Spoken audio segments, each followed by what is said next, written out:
Rafaela's point of view. Kagaya ng inaasahan ko, nakipagbeso siya sa akin at hinalikan din sila Summer at Rain bago bumaling kay Clint at ngumiti ng matamis. Ang kasama niyang babae ay ngumiti din sa amin. "This is Bridget, my cousin." She sweetly introduced the woman. "Bridget, this is Clint Silverio and Eudora Silverio and their little princesses, Summer and Rain." Hindi lang ako sigurado kung sino sa kanila ang sino. Ngumiwi pa siya nang mapatingin sa kambal. They look the same now.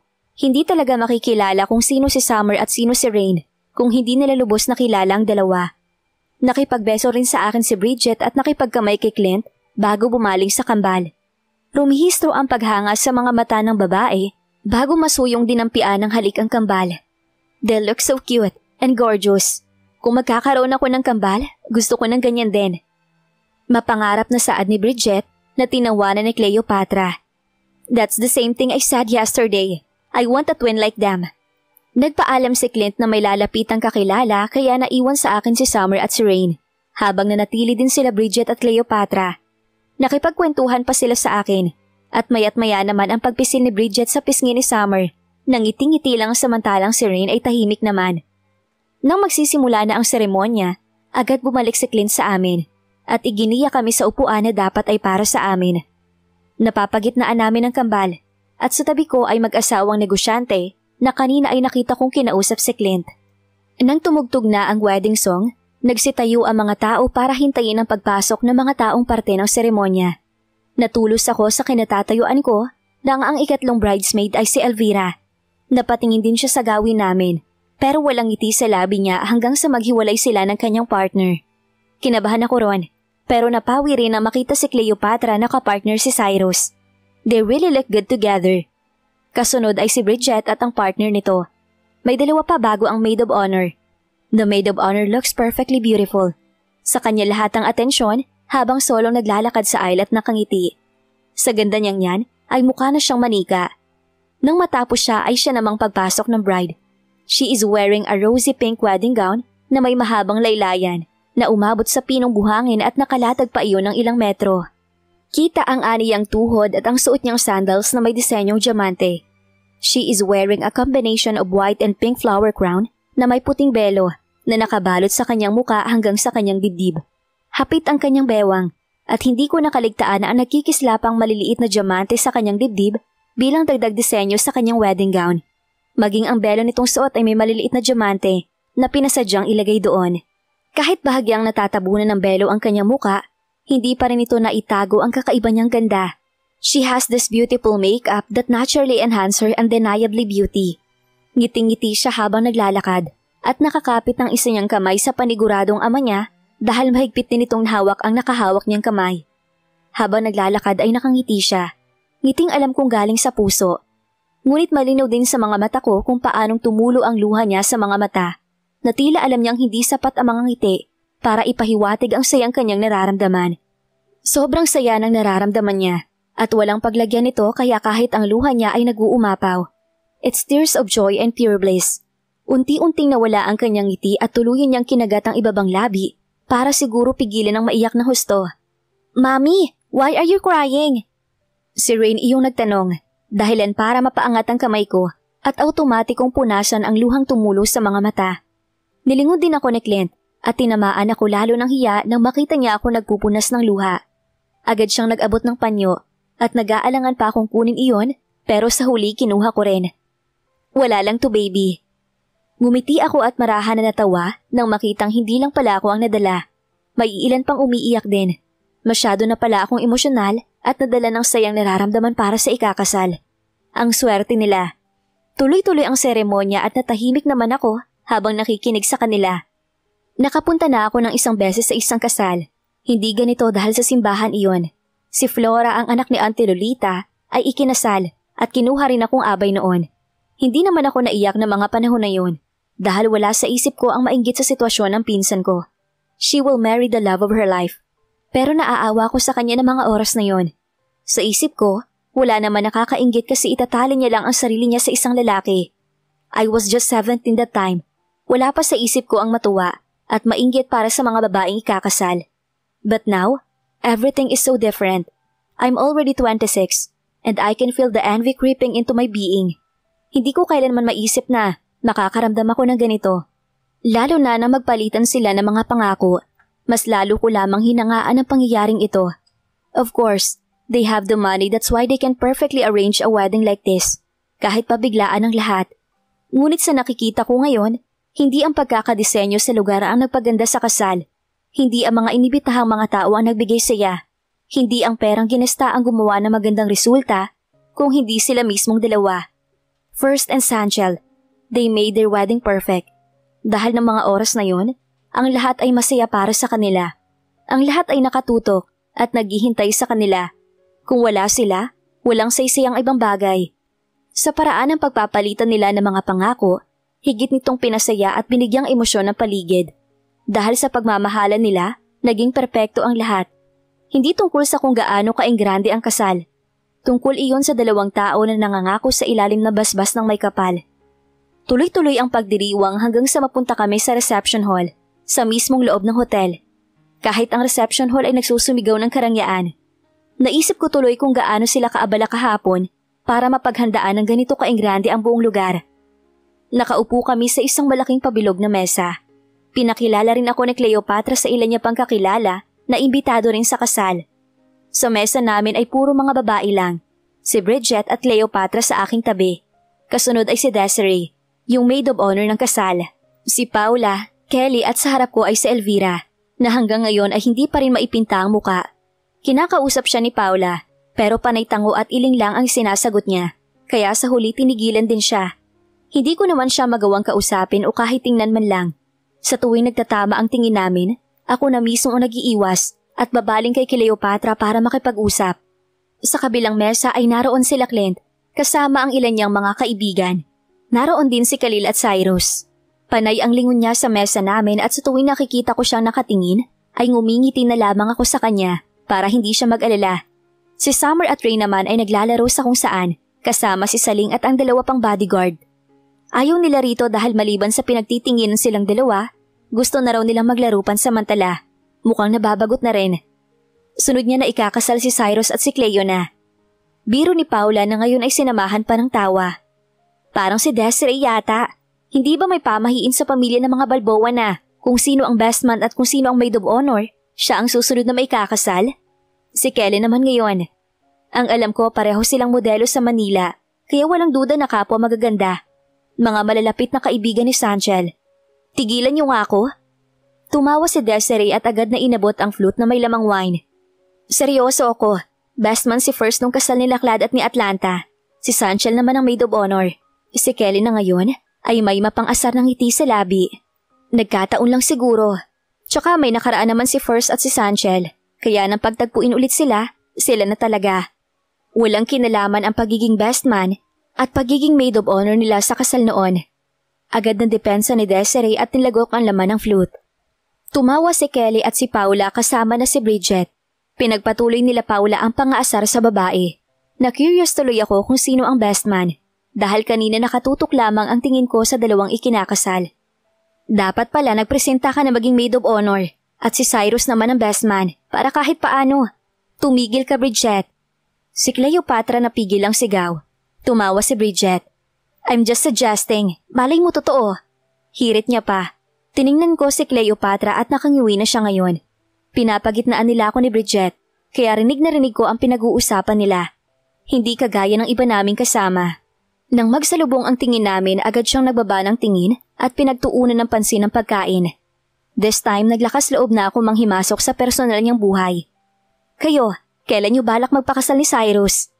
Mahina lamang ang tanong na iyon, pero kahit si Bridget ay nabilaukan at agad na inabot ang tubig. Tumingin tuloy sa kanya ang mga kasama namin sa mesa, pero ngumiti naman siya agad. Si Cleopatra naman ay napailing. Nang magawa niya akong tingnan, ngumiti siya pero kitang-kita ko ang iba't ibang emosyon sa mga mata niya. Hindi ko alam kung paanong kahit tabunan niya pa ng matamis ng ngiti ang lahat ng emosyon na yon, malinaw pa rin iyon sa mga mata ko. Hindi pa namin napag-uusapan yan. Kalmante niyang sagot at tipid na humiti. Kumunot ang noo ko. Alam kong engaged na sila ni Cyrus at ayon kay Clint, arranged marriage lang iyon. Pero bakit hindi pa nila pinag-uusapan ang magiging kasal nila? At sa paraan ng pang-asar ni Bridget kanina, Parang pinapahiwatig niyang gusto ni Cleopatra na maikasal kay Cyrus. Pero nagkakaproblema naman sa lalaki.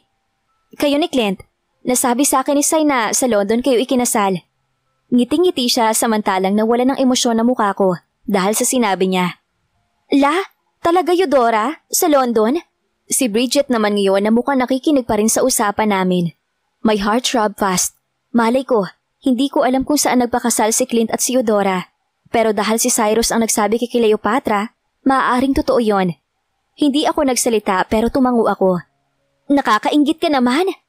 Pahisteryang sabi ni Bridget at ngumuso pa. Imagine, dinala ka pa ni Clint sa ibang bansa para doon pakasalan. Paniguradong mas engrante pa sa kasal ni naman ang kasal nyo. Hindi ako nakapagsalita. Ang tunog ng flute na mahinang hinahampas ng kutsara ang nagsalba sa akin. Kiss! Sigawan ng mga tao. Mas lalo pang nag-ingay lalo nang sumigaw si Cyrus at Kalili sa kabilang mesa. Kiss! Kasunod niyon ay ang tawanan at kantsawan. Agad na hinanap ng mga mata ko ang bagong kasal na ngayon ay sumasayaw na pala sa gitna. Tumigil nga sila at pinagbigyan ng mga bisita. Mas lalo patuloy umingi ang buong paligid. Sa pagkakataong ito, tumagal na ang tingin ko kay First at Sanchel. Unti-unti akong napangiti pero may kung ano sa puso ko na hindi maintindihan. Lungkot? Hindi ko rin alam. Samantalang masaya naman ako. Ilang sandali pa ang lumipas. Tumayo sila Kelly at si Paula dahil lalapit daw sila kay Sanchel. Si Bridget naman ay umalis din at may lalapitan din siya. Nang makatayo si Bridget ay siya namang pag-upo ni Clint sa bakanting upuan na naiwan ng babae. Sa naiwang upuan ni Kelly na upo si Cyrus, katabi si Cleopatra. Dalawa pang lalaki ang naupo at nakisali sa aming mesa. Ang isa ay sa tabi ni Elvira at ang isa ay sa tabi ni Desiree. Medyo magulo na din ang reception area dahil nagtatayuan na ang ilan. Mukhang lalapitan ng bagong kasal. Bakit hindi maipintay ang mukha mo, Vera? Pangaasar ni Khalil na bagong dating lang din at naghila pa ng upuan. Naramdaman kong mabilis na pumulupot ang kamay ni Clint sa bewang ko at umusog papalapit sa akin. Dahilan para tingnan ko siya. Here he is again, being extremely possessive. Ngumiti naman ako dahil doon at ipinatong ang kamay ko sa kamay niyang nasa hita niya. Tigilan mo ako, Balboa. Baka ikaw ang tamaan sa akin. Malamig na sagot ni Elvira. Humalakhak si Khalil. Bakit hindi na lang si Primitivo? Iyon, sigurado akong may tama yun sa'yo. Si Cyrus naman iyon na nakangisi rin. Isa ka pa! Elvira glared at him. Ang lalaking nasa tabi niya ay napailing. He looks like Elvira. May iilan silang pagkapareho at ngayon na magkatabi sila ng babae, pakiramdam ko magkapatid sila. I told you, kuya. Dapat talaga hindi na ako pumunta rito. Sumimsim si Elvira sa kanyang wine at sinamaan din ang tingin ng lalaking nasa tabi niya. Kuya, ibig sabihin magkapatid talaga sila? Mas lalo pa nilang inasar si Elvira sa lalaking tinatawag nilang Primitivo. Kaya napuno ng tawanan at asaran ng mesa namin. Tahimik lamang ako habang pinapakiramdaman ang kamay ni Clint na humahagod sa likod ko. Itinaas ni Cyrus ang kanyang flute na may lamang wine. Cheers for the newlywed! He declared. Sa wakas ay natigil na rin sila sa pangaasar. Nagtaas din sila Desiree ng kupita at maging si Clint. Kinuha ko ang kupitang para sa akin at ginaya ang ginawa nila. Lalo na at maging ang kalapit na mesa ay ginawa rin iyon. Hanggang ang lahat ay gumaya. Cheers! They all shouted and laughed. Uminom sila. Samantalang ibinalik ko lang sa mesa ang kupitang may laman at ngumiti. Napansin iyon ni Cleopatra kaya bumaling siya sa akin. You don't drink? Tanong niya sa mababang boses. Umiling ako, kahit minsan hindi ko sinubukan. Wow! She said in awe. Your husband is the well-known CEO of a liquor company and the best supplier of wine in Asia, but you don't like liquor? Tumawa siya ng marahan pero may kakaibang paghanga sa mga mata. Nilingon ko si Clint. Nakatingin siya sa nag-uusap na si Cyrus at ang lalaking katabi ni Elvira, kaya mukhang hindi niya naman marinig ang sinabi ni Cleopatra. Napahinga ako ng maluwag dahil doon. Nang mapatingin naman ako sa gawin ni Elvira, nakatingin siya sa akin at bahagyang nakakunot ang noo. Nang magsalubong ang tingin namin, agad siyang sumimsim ng wine at nag-iwas ng tingin. Narinig niya kaya kami? Hindi ko alam kung umiinom ba ng alak si Eudora, kaya tinamaan naman ako ng kaba. Alam kong may kumpanya si Clint at may koneksyon iyon sa mga alak, pero wala namang koleksyon ng mga inumin sa bahay. At kung mayroon man, hindi ko rin naman nakita. At kahit pa alam kong mayroon hindi ako titikim. Ayaw ko sa alak. Simula pa man noon, Pinagbawalan ko na agad ang sarili sa mga ganoong bisyo. Kaya kahit pagtikim, hindi ko na sinubukan. Natahimik na lamang ako at pinakiramdaman ang puso ko. Kinakabahan na naman ako. A soft kiss was planted on my temple. Si Clint iyon. "You wanna go home?" He softly whispered. Agad akong tumango. May kung ano sa puso ko na gustong iwasan ang mga bagay na mas magpapakita ng pagkakaiba namin ni Eudora. Ayokong mapansin niya yun. Dahil sa mga oras na to, mukhang kahit ako napapansin na ang marami naming pagkakaiba. At ang kawalan ko ng kaalaman sa buhay niya, baka mapansin niya iyon. Ayokong mangyari yun. Ayoko nang mangyari yun. Tahimik ang daan pabalik ng summer house. Wala rin akong imik habang pinapakiramdaman ng haplos ng hangin sa balat ko. Buhat-buhat ni Clint si Summer na ngayon ay nakahilig na sa braso niya at mukhang makakatulog na bago pa man kami makarating. Si Ray naman ay nakakapit sa kamay niya at nagkakwento sa ama tungkol sa kung paanong ayaw niya nang maulit na sumama sa kasal. "They are all looking at us, Daddy. Some pinched my cheeks and some took a photo of mine in Summer." Sumbong ni Rain kay Clint. Marahan na tumawa si Clint dahil sa sinabi ng anak. "One day when I grow up, Daddy, I won't do the same thing they did. They call it a wedding, but it isn't. Di ba po ba ang kasal dapat sa church?" Muli ay batikos ni Rain. "Well, what happened back there sa wedding, Rain? Naroon naman ang priest, hindi ba? Actually, pwede naman kahit saan itaos ang kasal. Pwedeng sa bahay lang, sa garden, sa beach, or even in a municipal hall. Ang mahalaga, may basbas iyon ng may kapal at tumaan sa legal na proseso." Sagot ni Clint. Ngumuso si Rain. "I still don't care it. Ang alam ko lang, nakakapagod, Daddy." Sabi nito. Tumawa si Clint. Samantalang nakikinig lang ako sa kanila habang nasa huli kami ni Saling. Sa pinakalikod naman namin ay ang dalawang bodyguard ni Clint na nagbabantay at sumusunod. Marahil napagod din ako, kaya nang tuluyan kami makarating sa loob ng bahay, agad akong pumanhik sa kwarto ng mga bata para tulungan silang magpalit. Nagising din naman si Summer nang tapikin ni Ray ng balikat nito. She looks tired and sleepy. Hindi na namin kailangan kumain ng dinner dahil maraming pagkain kanina at kumain din kami ng marami. Nauna kong palitan ng pantulog si Summer at kasunod si Rain. Hindi na ako nag-abalang kantahan pa ang dalawa dahil nang makahiga si Summer sa malambot na kamay ay agad din siyang nakatulog. Ganoon din si Rain na mukhang pagod din. Humugot ako ng malalim na buntong hininga bago patakan ng halik ang kanilang mga noo. Marahan ako naglakad palabas ng kanilang kwarto at agad tumuloy sa kwarto namin ni Clint. Naabutan ko siyang nagsusuot ng t-shirt at mukhang kagagaling lang sa shower dahil medyo basa pa ang buhok. "Nakatulog agad sila?" Marahan niyang tanong. Tumango ako at tipid ng ngumiti bago lumapit sa closet nang matapos siya. Kumuha lang ako ng ternong pajama at pumasok sa bathroom para maglinis. The warm water was so relaxing that some of my body pain was soothed. Nang matapos ako, sa loob na lang din ako nagbihis matapos magpunas ng katawan. Nang makalabas ako, wala na si Clint sa kwarto. Alam kong nasa sala siya katulad ng madalas niyang ginagawa. Inayos ko muna ang malaking kama bago nahiga roon at nakipagtitigan sa kisame. Ang mga nangyari kanina sa seremonya ang agad na naglikod sa isipan ko. The wedding, the bride, and her groom. May kung anong sumasakit sa puso ko dahilan kung bakit kailangan kong humugot ng malalim na hininga. Kahit kailan hindi ako naiinggit sa kahit na sinong babae na ikinakasal. Kahit sa TV man yan o sa personal. Noon gusto ko lang ng simpleng buhay. Ang simpleng buhay na yon ay umiikot lang sa sarili ko at sa kagustuhan kong maging malaya. Gusto ko lang noon abutin ang mga pangarap ko. Bumukod kina Auntie Lolita at takbuhan sila palayo para makatakas sa lahat. Ngayon ibang-iba na. Alam kong mali ang mga bagong pangarap na nabubuo sa puso ko. Mali iyon dahil sa huli, alam kong yun ang pinaka-imposible. Marrying Clint, vowing with all my heart and living a peaceful life with him and the kids. Iyon na ngayon ang pangarap ko. Agad akong napabuga ng hangin dahil sa kabaliwan na naiisip. Tumayo ako mula sa pagkakaupo at nagpa siyang bumaba para magtimpla ng gatas. Baka makatulong iyon sa akin para makatulog ng mas maaga. Bumungad sa akin si Clint na ngayon ay naglalagay ng kape sa kanyang tasa. Nang makita niya ako, agad siyang nagtaas ng kilay. "Akala ko tulog ka na." Komento niya. Umiling naman ako. "Hindi ako makatulog. Hinihintay kita." Buo na ang desisyon ko ngayon at napag-isipan ko na to. Hindi naman pwedeng laging sasahig siya samantalang malaki naman ang espasyo ng kama. Siguro naman ay makakatulog ako kung tatabi siya sa akin. Sana. Kumuha ako ng gatas at nagtimpla. habang pinagmamasdan naman niya ako habang nakasandal sa counter at sumisimsim ng kape. Nang matapos ako, agad akong lumapit at naupo sa high stool na nasa tabi niya. Umayos siya ng tayo at kahit mataas ang kinauupuan ko, ay hanggang leeg lang talaga ako ng lalaking ito. May gagawin ka pa ba? Panimula ko at hinawakan ng mainit na babasaging baso para makaramdam ng ginhawa. Tiningnan niya ako at saglit na nag-isip.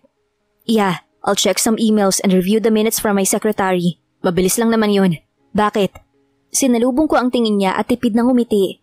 Nagtatanong lang, sabay na lang tayong umakyat ng kwarto kung mabilis lang naman yon.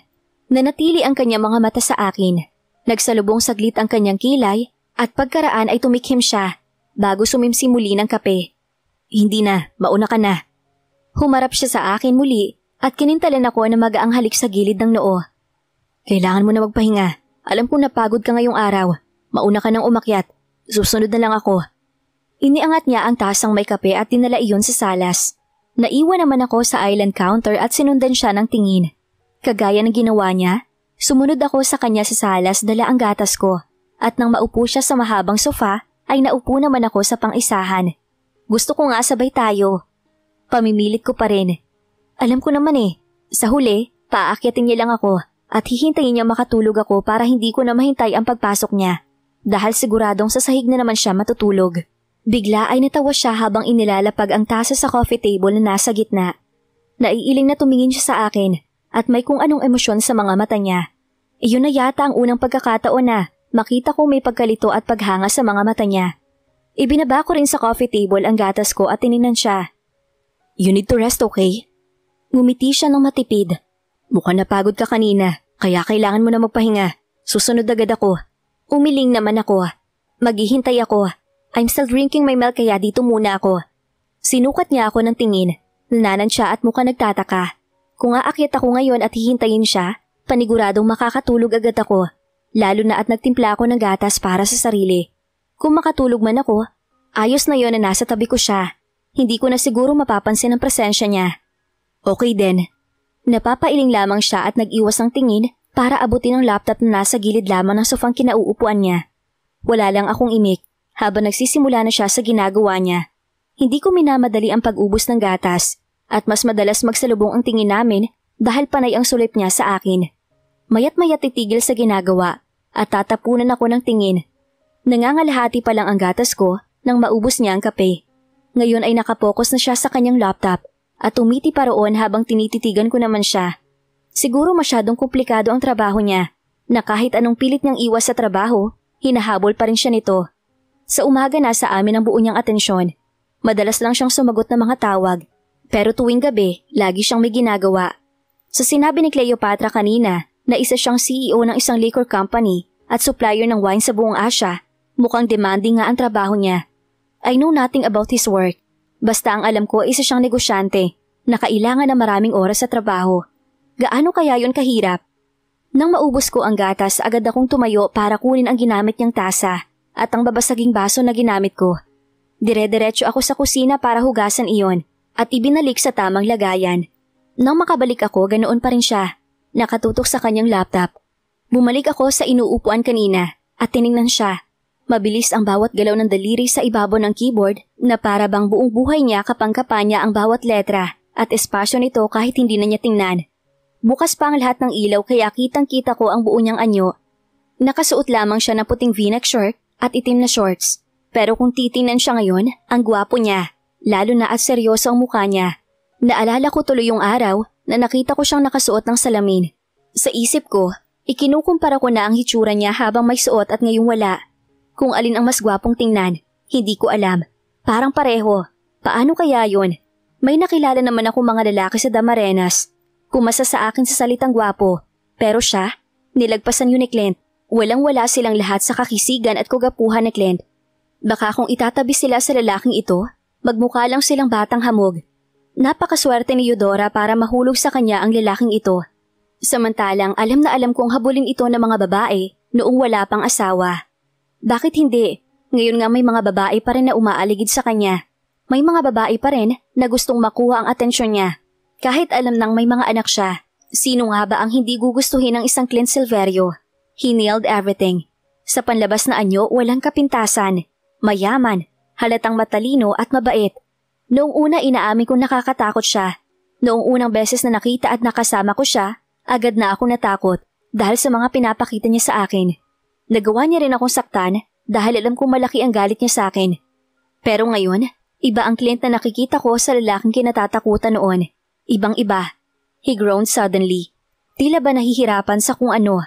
Nilingon niya ako dahilan para magtama ang tingin naming dalawa. Bahagyang tumaas ang kilay ko nang makita ang paghugot niya ng malalim na hininga. Sleep now. Kalmante ngunit nagpipigil ang boses niya. Dahil doon kumunot ang noo ko. Wala naman akong ginagawa. Banayad kong saad. Naiistorbo ko ba siya? Kahit ang paghinga ko ay marahan na lamang para lang hindi siya maistorbo. He sighed again. Yeah, wala. Kumbinsin niya sa sarili. Akala ko ay babalik siya sa ginagawa niya. Pero nagtaka lamang ako nang iligpit niya ang laptop at ilagay iyon sa coffee table. Tapos ka na? Gulo kong tanong. Sumandal siya sa backrest ng sofa at marahan na umiling. Come here. Masuyo niyang turan at iniabot ang kamay. Hindi ko maintindihan kung bakit bilang dumagundong ang puso ko nang makita ang kamay niya. Kinagat ko saglit ang ibabang labi bago tumayo at abutin iyon. Nang mahawakan niya ng buo ang kamay ko, mabilis niya akong hinila palapit sa kanya, dahilan para bumagsak ako sa tabi niya. Mabilis niyang ipinulupot ang kamay sa bewang ko. Marahan niyang iginiya ang ulo ko papahilig sa kanyang dibdib, dahilan para marinig ko ang pagtibok ng puso niya. Tapusin mo muna yung ginagawa mo. Mabilis ang tibok ng puso ko at kinakabahan ako kaya pinagpapasalamat kong hindi ako nabulol. How can I work when my wife is staring? He drawls. Gusto ko sana mag-angat ng tingin at tingnan siya, pero humigpit palalo ang yakap niya kaya mas napalapit pa ako lalo sa kanya. Rinig na rinig ko na ngayon ang mabilis na tibok ng puso niya. O baka tibok iyon ng puso ko. Hindi ako sigurado. Ano naman ang masama roon? Hindi naman kita ginugulo. Mababa ang boses na depensa ko. Wala siyang naisagot pero kalaunan tumawa siya ng marahan at hinalikan ang buhok ko. Agad nagliparan ang mga paru-paro sa tiyan ko dahilan para makiliti ako. You don't know how it feels when you stare at me. Masuyo niyang bulong. Akala ko wala nang ibibilis ang tibok ng puso ko. Meron pa pala. Bakit? Ano bang epekto nun sa'yo? He chuckled again. His chest moves and I could freely inhale his natural manly scent.